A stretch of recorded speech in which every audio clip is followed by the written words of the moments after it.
अहमदनगर येथील अकोळनेर तालुक्यात Indian oil corporation limited या ठिकाणी केंद्र सरकारकडून करण्यात आलेल्या नवीन अपघात कायद्याविरोधात ट्रक चालकांनी विरोध व्यक्त केला आहे। अहमदनगर जिल्ह्यातील अकोळनेर तालुक्यातील असलेले इंडियन ऑइल कॉर्पोरेशन लिमिटेड या ठिकाणी पेट्रोल आणि डिझेल वाहतूक करणारे ट्रक चालकांनी संप पुकारला असून केंद्र सरकारकडून आलेल्या नवीन अपघात कायदा या विरोधात ट्रक चालकांनी आपली नाराजी व्यक्त केली आहे। आंदोलन करत असलेले वाहन चालक हिट अँड रन कायद्यात बदल झाल्याने विरोध करत आहेत। या नवीन आलेल्या कायद्यानुसार 7 लाख रुपये दंड आणि 10 वर्ष तुरुंगाची शिक्षा अशी तरतूद केली आहे। त्यामुळे ट्रक चालक घाबरून गेले असून या कायद्यामुळे ट्रक चालकांचे सर्वसामान्य जनतेचे मोठ्या प्रमाणात नुकसान होईल। या नवीन कायद्याचा विरोध ट्रक चालकांकडून संपूर्ण महाराष्ट्रातच नव्हे तर संपूर्ण भारतात करण्यात आला आहे। तरी हा कायदा परत घ्यावा अशी मागणी सरकारकडे ट्रक चालकांनी केली आहे।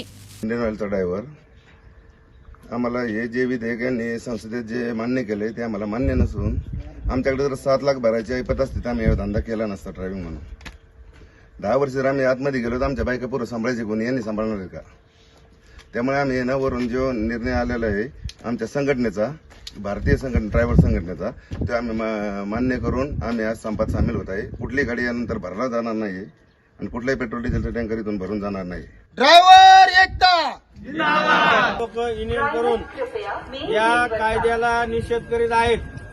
त्यामुळे इंडियन ऑइल अकोळनेर डेपोच्या एकही गाडी भरली गेलेली नाही आणि इथून पुढे हे पूर्ण याचा फैसला झाल्याशिवाय आम्ही कोणीही ड्रायव्हर लोक गाडी चालवणार नाहीत। आम्हाला शिक्षा भोगण्या आणि दंड भरण्याची आमची ऐपत नाही।